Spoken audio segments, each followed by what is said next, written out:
अच्छा, बिस्मिल्लाहिर्रहमानिर्रहीम। Lecture number 20 हमने आज सॉल्व करना है एक्सरसाइज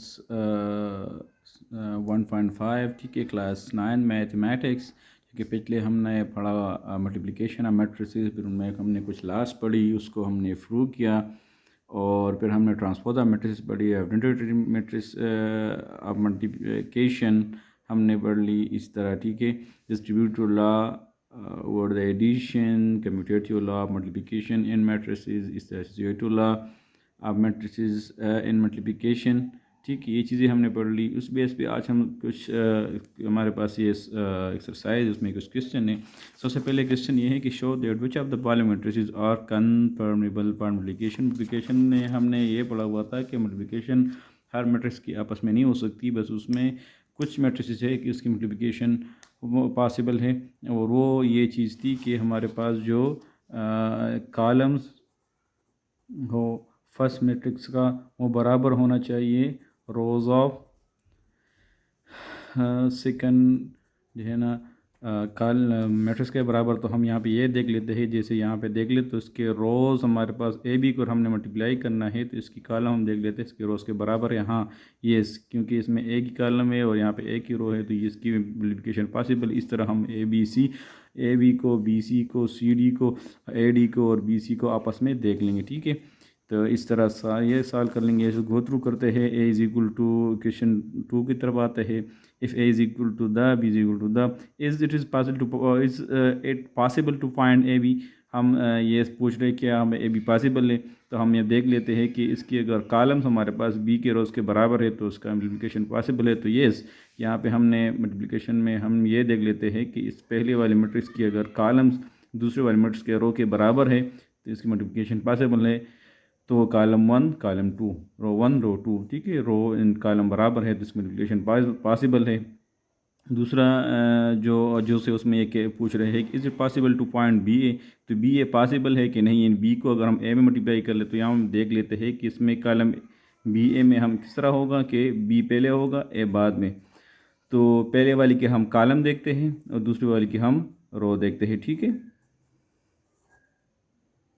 तो बी के जो कॉलम है वो है एक कॉलम और ए के 2 रोज़ है, तो ये बराबर चूँकि नहीं है तो बी ए नहीं पॉसिबल। फाइंड ए पॉसिबल, पर जो पॉसिबल प्रोडक्ट्स है ए बी पॉसिबल है उसको हम फाइंड कर लेंगे। बी ए पॉसिबल ही नहीं है तो वो नहीं आ सकता। क्वेश्चन नंबर 3 की तरफ आता है। Given that A is equal to the, B is equal to the, C is equal to the and so on, ठीक है। Find A B and C D. Simple multiplication है वो फाइंड आउट कर ले।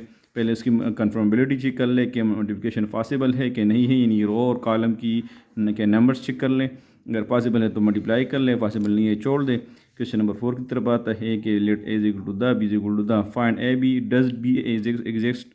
ए बी फाइंड कर ले। तो ए B हम क्या दोबारा हम चीज़ें हमने सिंपल मल्टीप्लिकेशन है, मल्टीप्लिकेशन में हम ये चेक कर लेते हैं कि number of rows and number of columns. पहले वाले की हम कॉलम्स देखते हैं, दूसरे को वाले के नंबर रोज़ के साथ कंपेयर करते हैं। तो यहाँ पे कॉलम कितने हैं, 1 2, रोज़ यहाँ पे कितना है, 1 2, ठीक है। तो फाइंड ए बी फाइंड हो सकता है, बी ए नहीं हो सकता क्योंकि बी ए में हमारे यहाँ पे एक ही कॉलम है लेकिन यहाँ पे 3 रोज़ है। क्योंकि यहाँ जब बी ए होगा तो बी ए में हम बी पहले लेते हैं और ए को बाद में, ठीक है। तो ये पॉसिबल नहीं है। फर्स्ट लेट्स अच्छा, क्वेश्चन नंबर 5 की तरफ आते हैं। यहाँ पे है ए 1 1 0 0, बी 0 1 0 0, ठीक है। Then show that A B is not equal to B A, ठीक है। ये कह रहे हैं कि हमारे पास ये फाइंड करके दे के A B is not equal to B A. तो सिंपल मल्टीप्लिकेशन कर ले, आपके साथ प्रूव हो जाएगा। स्टेप वाइज मल्टीप्लिकेशन कर ले, कोई एरर ना आए। जो इक्वेशन हो ए बी पहले फाइंड कर लें, फिर बी ए, इसको कंपेयर कर ले कि बराबर है कि नहीं है। अगर नहीं बराबर तो हमारे पास ये प्रूव हो जाएगा, ठीक है।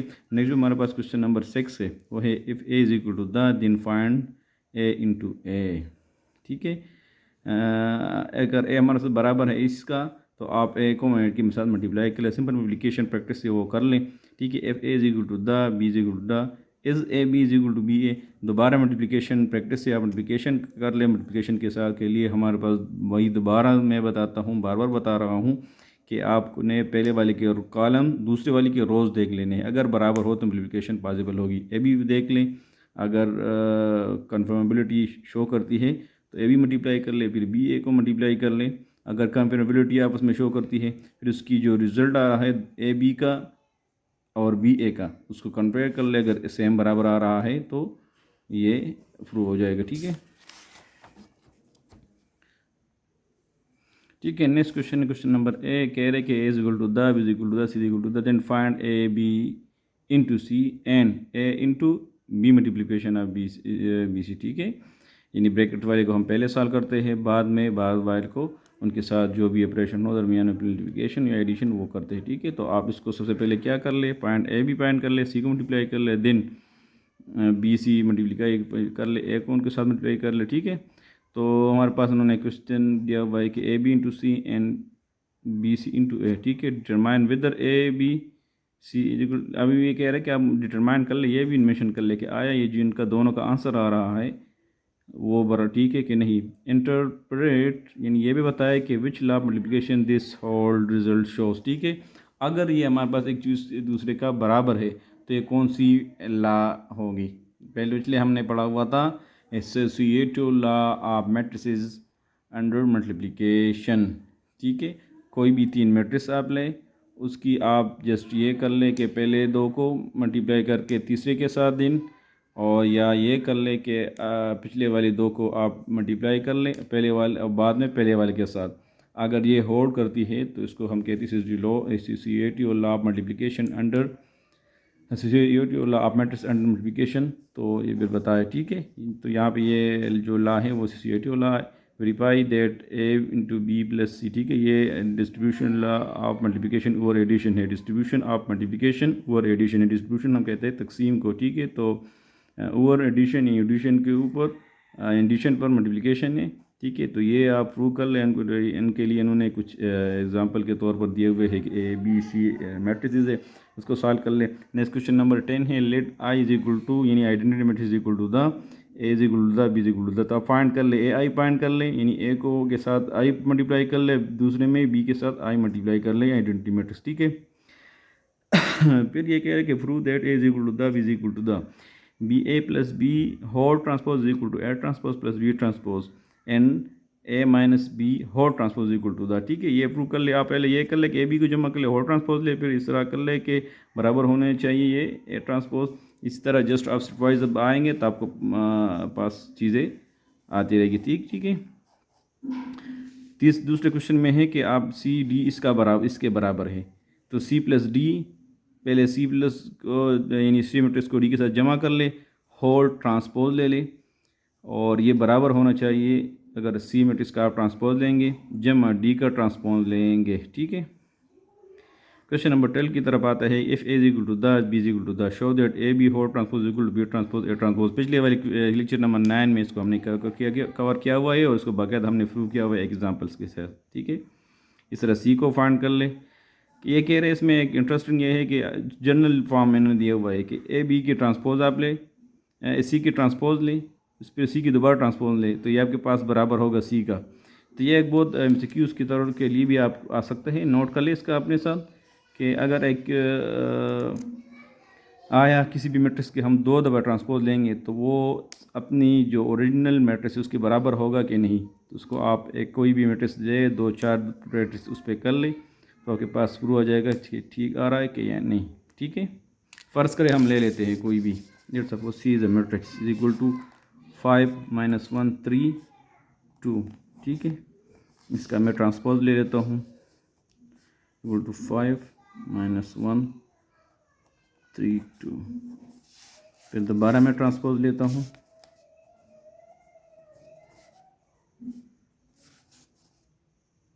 5 3 -1 2। ठीक है, इस तरह ये तो हमारे पास ठीक आ रहा है, हमने जनरल कोई भी उठाया। इसी तरह उन्होंने जनरल वाला जो उठाया हुआ है वो है ABCD। ठीक है, तो ये भी प्रूव आएगा, ठीक आएगा। क्वेश्चन MCQs में आ सकता है कि C transpose whole transpose equal to C, यानी मैट्रिक्स सी।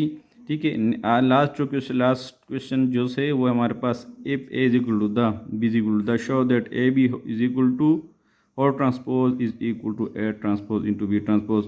हमने ये प्रूव किया हुआ था कि ए बी की multiplication whole transpose is equal to B transpose into A transpose. आया अगर हम ए बी मल्टीप्लाई कर लें is equal to whole transpose, ये बराबर भी है ए ट्रांसपोज बी ट्रांसपोज। यहाँ पे एक पॉइंट सिर्फ ये है, पहले हमारे पास ये था ए बी होल ट्रांसपोज का, ठीक है, उसमें यह था कि B transpose into A transpose. यहाँ पे इन्होंने ये रिप्लेस किया हुआ है, ए बी की जगह अदल बदल है, ठीक है। कम्यूटेटिव लॉ बेस पे वो जो चीज़ें हमने पढ़ी हुई थी मल्टीप्लिकेशन में, हम कहते हैं कि अगर हम लेफ्ट को राइट, राइट को लेफ्ट कर ले, चीज़ें हमारे पास मैटर करती है। तो ये कहते हैं कि आप ये भी देख ले, शो कर ले, ताकि प्रैक्टिस आपका हो जाए कि बराबर है कि नहीं। तो इस पर हम प्रैक्टिस ज़रूर करते हैं, ठीक है, ये थोड़ा सा, ताकि टेक्निकली आपको कोई मसला ना हो, ठीक है। एक्सरसाइज का क्वेश्चन है इनका, एक्सरसाइज में सोल्यूशन तो आपके पास होगा ही नहीं, हम प्रैक्टिस कर लेंगे। ए मैट्रिक्स इसके बराबर है, बी मैट्रिक्स ये है, ए बी होल ट्रांसपोज हम लेंगे और A transpose into B transpose लेंगे।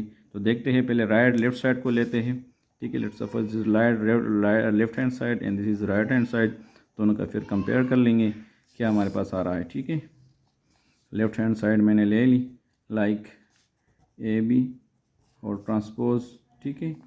वैल्यू पुट करते हैं, उसके साथ जो भी सोल्यूशन आता है वो देखते हैं, ठीक है। लेफ्ट हैंड साइड मैंने साल की मल्टीप्लिकेशन ले की, फिर उसका ट्रांसपोज ले लिया, हमारे पास लेफ्ट हैंड साइड बराबर आ गया 1 2 6 20 का। क्वेश्चन 1 में दे रहा हूँ, अब ले रहा हूँ मैं राइट हैंड साइड को, right hand side A transpose into B transpose, ठीक है। ये किस चीज़ के बराबर होगा, सॉल्व करके देख लेते हैं। अच्छा, आ जाते हैं अपने क्वेश्चन की तरफ। राइट हैंड साइड अगर हम इस तरह लेना, A transpose into B transpose, तो हमारे पास इसका आ रहा रिजल्ट इस तरह, जो किसी भी सूरत में हमारे पास इस वाले का बराबर नहीं, क्वेश्चन ए के बराबर, ठीक है। तो A left hand side is not equal to right hand side, ठीक है। आज एक क्वेश्चन की तरफ, ये कह रहे हैं कि A B whole transpose is equal to A transpose into B transpose.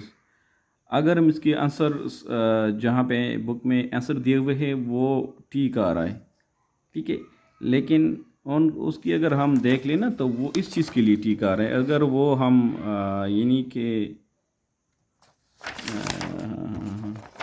वो अगर हम ये इस तरह कर लें ना, बी ट्रांसपोज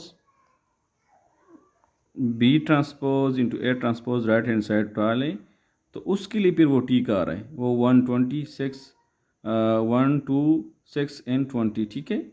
इक्वेशन 1 एंड 2 फिर बराबर आ रहा है, लेकिन उन्होंने जो आंसर दिया हुआ है वो इस वाली चीज़ के लिए। लेकिन चूंकि हमारे पास क्वेश्चन यहाँ पे A transpose B transpose into B transpose है, ये ठीक नहीं आ रही, ठीक है, ये नोट करनी होगी। फिर इन वैल्यूज़ के लिए हमारे पास ये ठीक नहीं आ रहा, ठीक है। Thank you.